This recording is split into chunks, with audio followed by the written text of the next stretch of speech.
Shalom, selamat pagi. Shalom. Mari kita Ya. memuji Tuhan.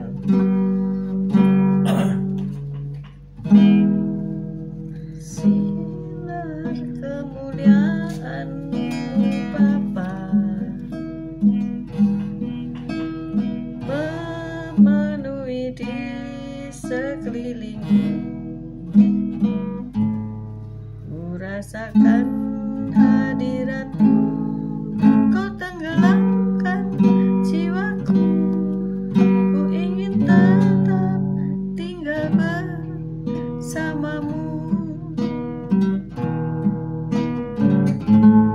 Ku ingin tetap di sini,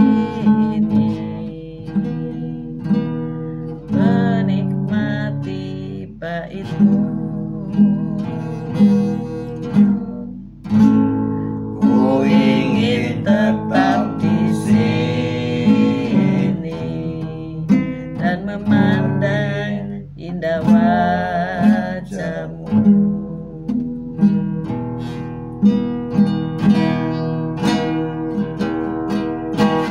Sinar kemuliaan-Mu Bapa, memenuhi di sekelilingku.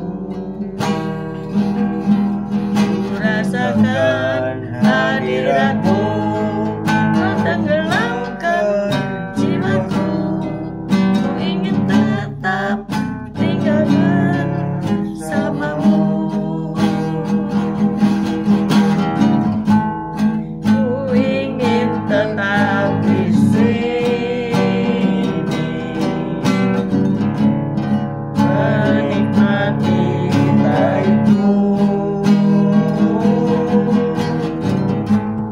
Ku ingin tetap di sini dan memandang indah wajah-Mu.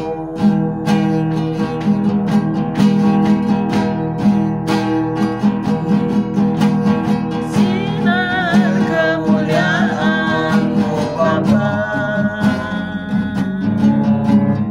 memenuhi di sekelilingku. Ku rasakan hadirat-Mu, Kau tenggelamkan jiwaku. Ku ingin tetap tinggal bersama-Mu. Ku ingin tetap di sini, menikmati bait-Mu.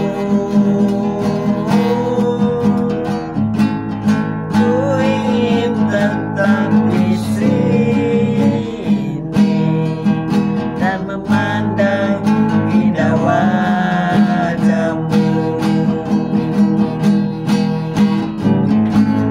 Ku ingin tetap di sini, menikmati bait-Mu.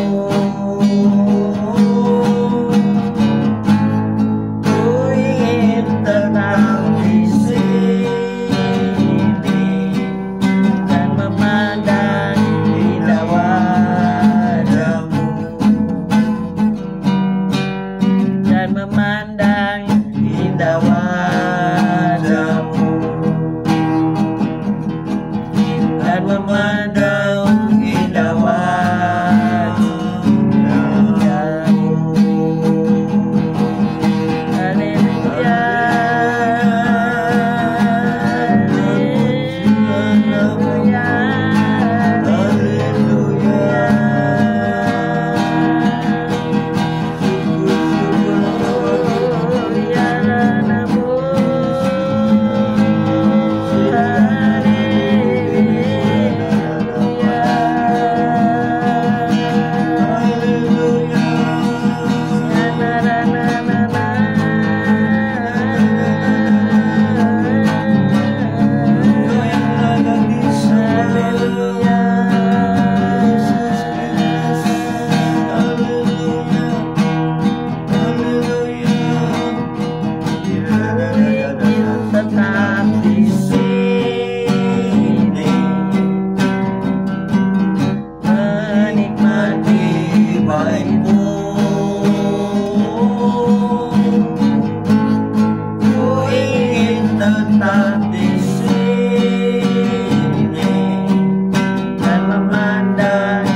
pagi Tuhan Yesus, Kau baik, Kau sungguh Allahku yang sungguh sangat baik. Pagi hari ini Kau tetap menyertai kami dalam siaran gembala, siaran renungan pagi hari ini ya Tuhan Yesus. Sebentar lagi membaca firman-Mu, merenungkan firman-Mu, Kau buka hati pikiran kami agar kami dapat menerima firman-Mu. Berikan roh pengertian bagi kami agar kami mengerti akan firman-Mu, dan berikan iman yang kuat bagi kami agar kami dapat melakukan firman-Mu di dalam kehidupan kami ya Tuhan Yesus. Kami serahkan kehidupan kami sepanjang hari ini bersama semua rekan-rekan peserta daripada renungan pagi hari ini ke dalam tangan-Mu, di dalam kuat kuasa-Mu, di dalam perlindungan-Mu, di dalam penyertaan-Mu, di dalam kasih-Mu, juga di dalam berkat-Mu ya Tuhan. Dan Kau tetap berikan kesehatan, kekuatan bagi tubuh kami agar kami dapat melayani Engkau lebih lagi. Dalam nama Yesus kami sudah berdoa dan mengucap syukur. Amin, amin, amin. Haleluya. Shalom. Selamat pagi. Mari kita baca kitab Ester. Ester 4 ayat 10 sampai 16. Ester 4 ayat 10 sampai 16. Ester 4 ayat 10 demikian bunyi firman Tuhan. Akan tetapi Ester menyuruh Hatach memberitahukan kepada Mordekai, semua pegawai raja serta penduduk daerah-daerah kerajaan mengetahui bahwa bagi setiap laki-laki atau perempuan yang menghadap raja di pelataran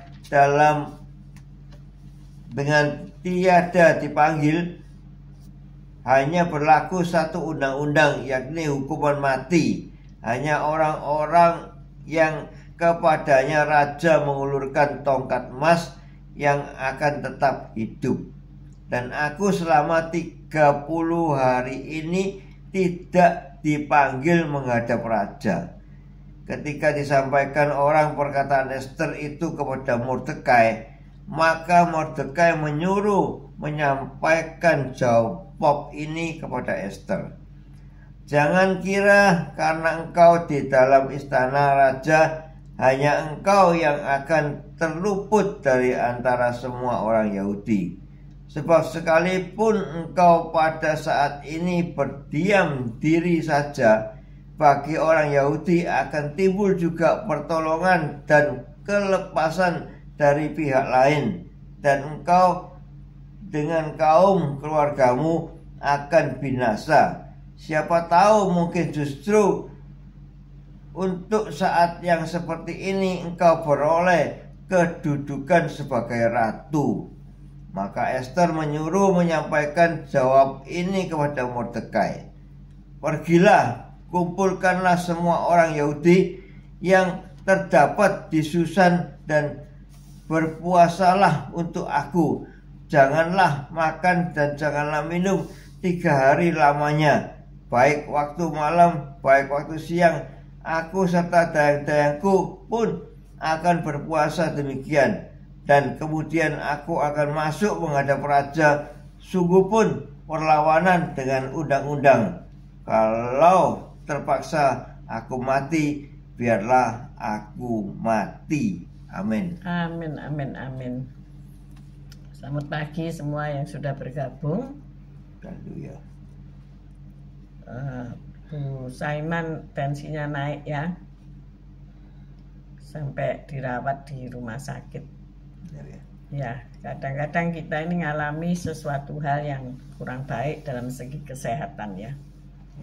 Begitu juga sebuah konvensi keperawatan sedang diadakan sebuah hotel. Ketika seorang tamu tiba-tiba ngalami serangan jantung di lobi ya.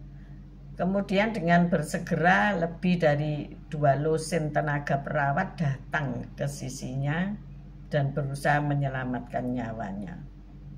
Maka tamu tersebut sangat bersyukur atas semua perawat yang berada di tempat dan waktu yang tepat itu. Puji Tuhan. Jadi ini adalah tempat dan waktu yang tepat. Kok bisa ada konvensi keperawatan dan ternyata ada orang yang mengalami serangan jantung. Ester juga berada di tempat dan waktu yang tepat. Ia dipilih menjadi ratu setelah mendapatkan perkenanan dan persetujuan raja. Kita baca ayat 17, Ester 2 ayat 17. Ester 2 ayat 17. Tadi Ester 4 ayat 10 sampai 16, sekarang Ester 2 sampai ayat 17. Ester 2 ayat 17.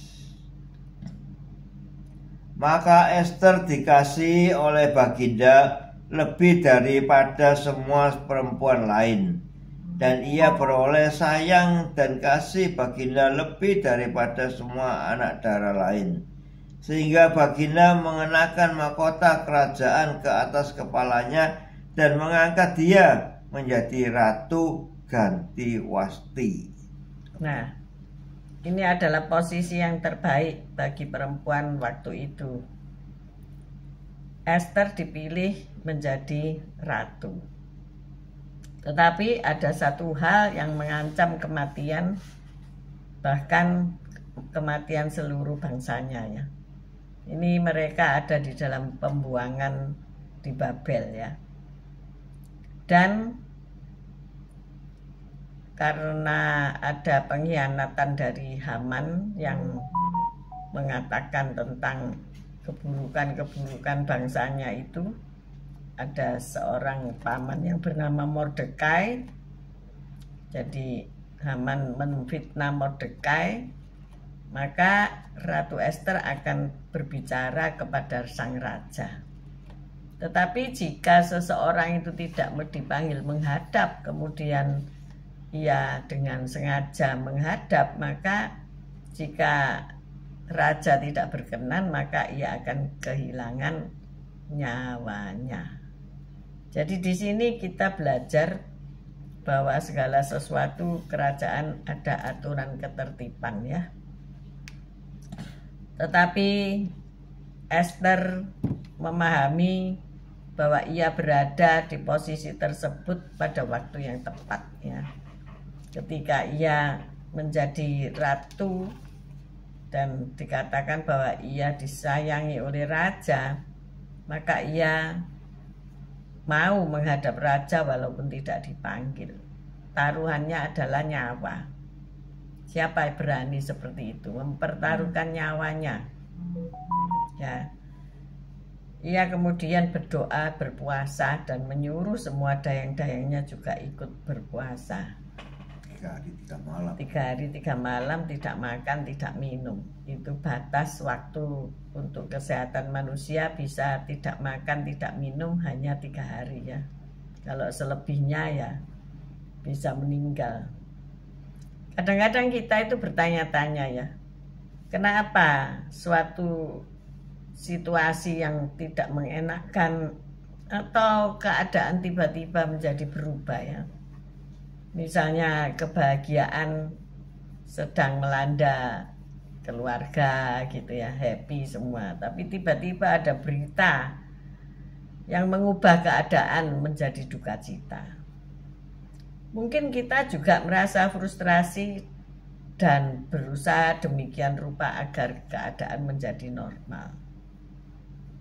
Allah mungkin telah menempatkan kita dalam situasi seperti itu untuk tujuan tertentu. Jadi ketika saudara mengalami perubahan, mungkin hari ini ada satu perubahan besar dalam hidupmu. Entah apa yang kau alami. Maka Allah mengizinkan Anda untuk mengalami itu supaya Dia bisa melakukan sesuatu sebagai bagian dari rencana Tuhan yang sempurna. Amin. Amin. Perbuatan Ratu Ester itu menyelamatkan seluruh bangsa Yahudi yang ada di dalam pembuangan ya. Jadi Allah bisa memakai siapapun untuk menjadi penyelamat ya. Apakah saat ini keluargamu sedang berada di dalam pembuangan ya, terbuang dari kesehatan yang baik, terbuang dari ekonomi yang mapan ya, terbuang dari keadaan sosial pertemanan tidak dianggap dan dilupakan. Maka ini adalah satu perubahan-perubahan yang merupakan satu kesempatan buat Tuhan untuk menunjukkan kuasanya. Ya, kalau kita ngalami sakit penyakit, kita ngalami pencobaan, semua itu ada tujuan daripada Tuhan, yaitu untuk tes iman kita, untuk ujian ya. Kalau ujian harus apa Pak Gem? Harus tenang. Ya, selain harus tenang harus bisa apa? Lulus. Diuji harus bisa lulus. Naik tingkat ya. Naik tingkat ya, next level. Iman kita bertumbuh karena kita ngalami ujian-ujian dalam hidup kita.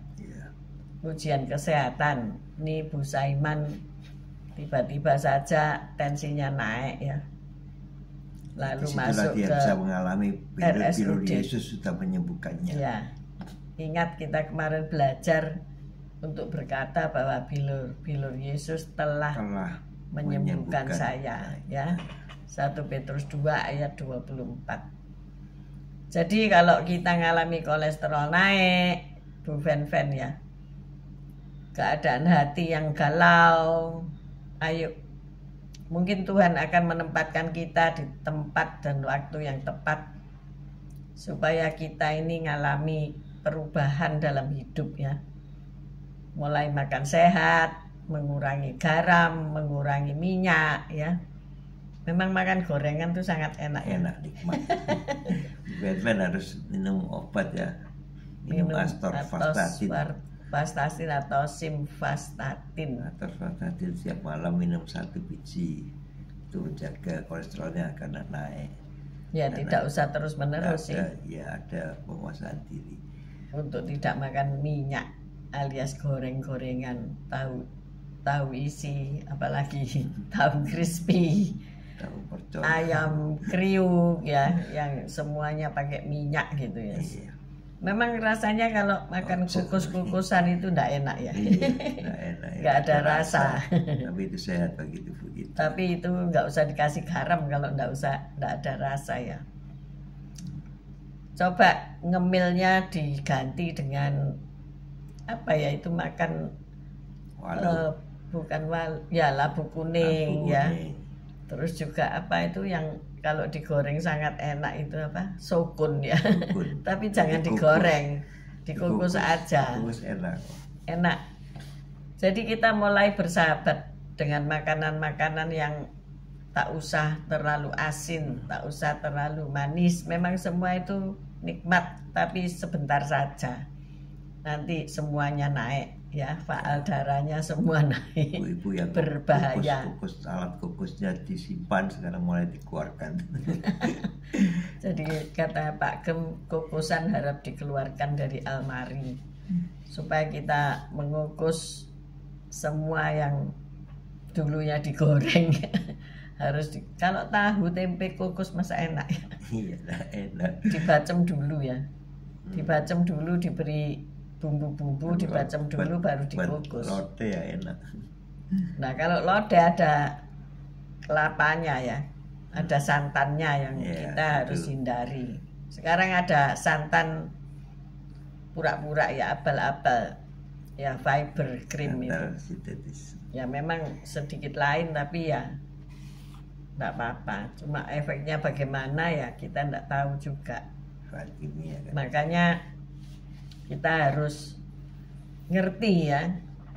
Dalam hal ini Tuhan membawa kita kepada satu tempat dan waktu yang tepat untuk kita dipulihkan ya.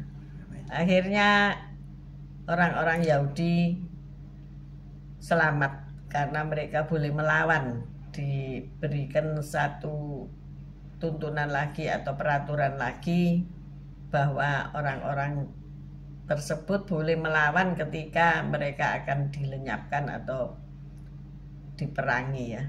Nah, inilah satu hal yang merubah keadaan. Justru mungkin Haman yang akhirnya dihukum ya. Dihukum ya. Mordekai dipakaikan pakaian kebesaran. Jadi ada pembalikan keadaan ya. Jadi hari ini jangan merasa putus asa atau mempunyai harapan yang hampa. Selalu ada harapan. Apabila itu harus kita yang bertindak atau harus kita yang berbuat, ya perbuatlah itu. Minta perkenanan Tuhan. Ketika Tuhan berkenan, maka engkau akan diberikan tempat dan waktu yang tepat. Mungkin engkau mencari pekerjaan ya. Hari-hari ini ketika Anda lulus kuliah, Anda lulus sekolah dan mencari pekerjaan, itu tidak mudah ya. Mereka akan menjawab, nanti kalau ada proyek besar baru saya panggil. Jadi pekerjaan itu nunggu kalau perusahaan tersebut dapat pekerjaan. Orang mencari pekerjaan, tetapi harus menunggu ketika perusahaan atau kantor itu mendapat order gitu ya. Kerja panggilan. Jadi kerjanya nanti kalau ada kerjaan banyak baru dipanggil. Jadi perusahaan tidak mau membayari orang yang menganggur gitu ya. Nah, bagaimana kita selama menunggu, mosok enggak makan ya? Selama menunggu, mosok kita ini enggak bisa berkarya ya? Maka dari itu minta kepada Tuhan untuk suatu tempat dan waktu yang tepat. Kalau Anda memutuskan berwirausaha, saya juga melihat wirausaha apa yang rakyat kerjakan ketika masa-masa sukar. Ternyata mereka beralih ke makanan ya, ke food industry. Ya puji Tuhan, sebab orang kan makan 3 kali sehari ya, bener ya, makan 3 kali sehari. Kalau saya ke toko bahan kue, walaupun hari ini bukan hari raya ya, bukan hari raya besar, biasanya hanya hari raya besar mereka itu ramai.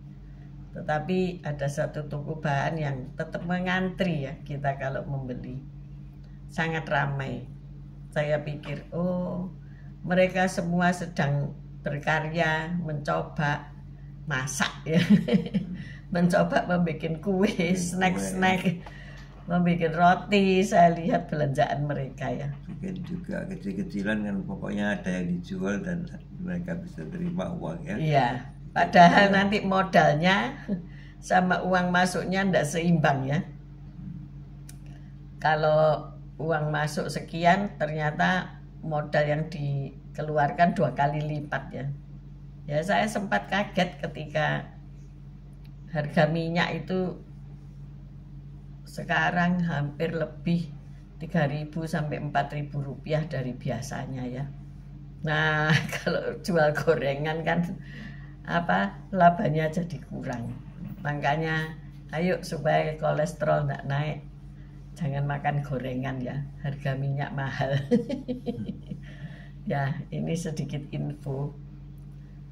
Maka kita harus membutuhkan tempat dan waktu yang tepat untuk kita bisa bekerja di satu perusahaan yang bagus, ataupun kita berwirausaha dengan modal yang terbatas tapi hasil yang bagus ya. Jadi hari ini ayo jangan menjadi sedih atau jangan menjadi putus asa ya.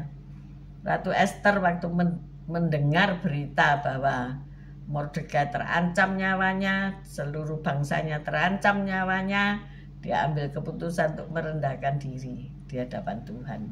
Dia ambil keputusan untuk berdoa dan berpuasa. Ayo, siapapun Anda yang saat-saat ini sangat kepepet membutuhkan pertolongan, entah itu di bidang kesehatan, ekonomi, hubungan sosial, ayo kita merendahkan diri kita ambil berdoa, waktu-waktu yang panjang untuk berdoa dan juga berpuasa.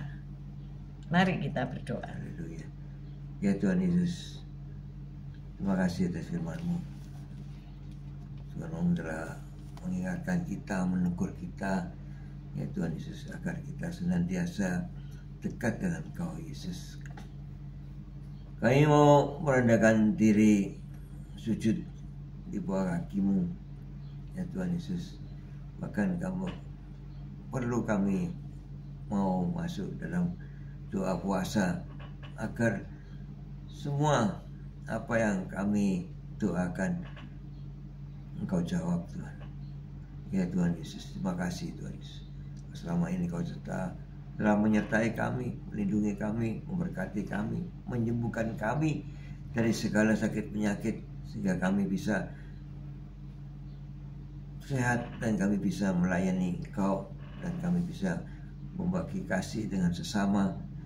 Ya Tuhan Yesus, terima kasih, aja syukur. Seperti yang Esther perbuat, kami juga mau berbuat seperti dia, ya Tuhan Yesus, yang dia mau berjuang demi bangsanya, ya Tuhan Yesus. Ya Tuhan, terima kasih, aja syukur. Haleluya, amin. Bapa, terima kasih karena kami dapat bangun pagi dengan sehat. Kami dapat merasakan kasih Tuhan. Kami dapat mengucap syukur setiap pagi. Tuhan, kami berdoa untuk fan-fan dan untuk Bu Saiman yang sedang faal darahnya naik, kolesterol, hipertensi. Tuhan tolong mereka. Kami percaya karena bilur-bilur-Mu sudah menyembuhkan mereka. Amin. Hiburkan hati mereka, berikan mereka penguasaan diri untuk apa saja yang boleh dimakan dan tidak. Kami percaya Tuhan, Engkau telah menyediakan sesuatu yang indah buat kehidupan mereka. Kami juga berdoa untuk hamba-hamba-Mu dalam pelayanan, dalam bekerja. Tuhan tolong mereka. Hindarkan dari tipuan-tipuan iblis. Hindarkan dari orang-orang yang suka jahat dan menipu, sehingga mereka mengalami kerugian. Tuhan tolong sehingga mereka dengar-dengaran suara Tuhan dan dapat membawa pulang hasil yang diinginkan. Tuhan, kami berdoa untuk anak-anak hamba-Mu yang sedang berjuang di bangku sekolah dan perkuliahan, agar mereka dengan semangat mulai kembali sekolah dan kuliah dengan baik, sehingga mereka bisa lulus dengan baik. Terima kasih ya Tuhan. Kami juga berdoa untuk hubungan pertemanan kami dengan sesama sanak saudara kami. Mungkin ada pertengkaran, kesalahpahaman. Tuhan tolong, Tuhan menyelesaikan bagi mereka. Demikian juga hubungan dengan sesama rekan, baik itu hamba-hambanya maupun dengan orang lain. Tuhan tolong, sehingga mereka mendapatkan damai sejahtera Allah yang melimpah-limpah. Oleh sebab itu kami mengangkat kedua belah tangan kami untuk menerima berkat Tuhan. Tuhan memberkati engkau, Tuhan melindungi engkau, Tuhan menyinari engkau dengan wajahnya dan memberikan engkau kasih karunia. Tuhan menghadapkan wajahnya kepadamu dan memberikan engkau damai sejahtera. Terimalah berkat dari Allah Bapa, Putra dan Roh Kudus, berkat kasih, sukacita, damai sejahtera mulai pagi hari ini sampai Maranatha Tuhan Yesus datang untuk kedua kalinya, bahkan sampai selama-lamanya. Mari yang sudah menerima berkat Tuhan katakan bersama, amin, amin, amin, amin.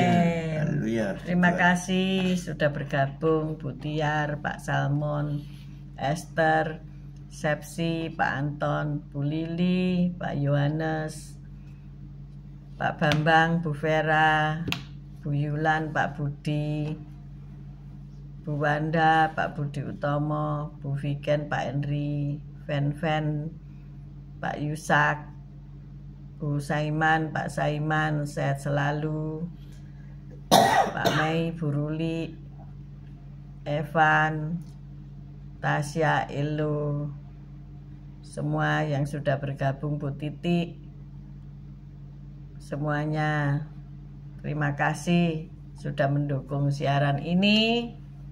See you tomorrow guys. Begitu juga yang nanti siang, nanti malam menyertai renungan ini. Tuhan Yesus memberkati kita semua. Haleluya. Amin, amin, amin. Haleluya, haleluya, haleluya.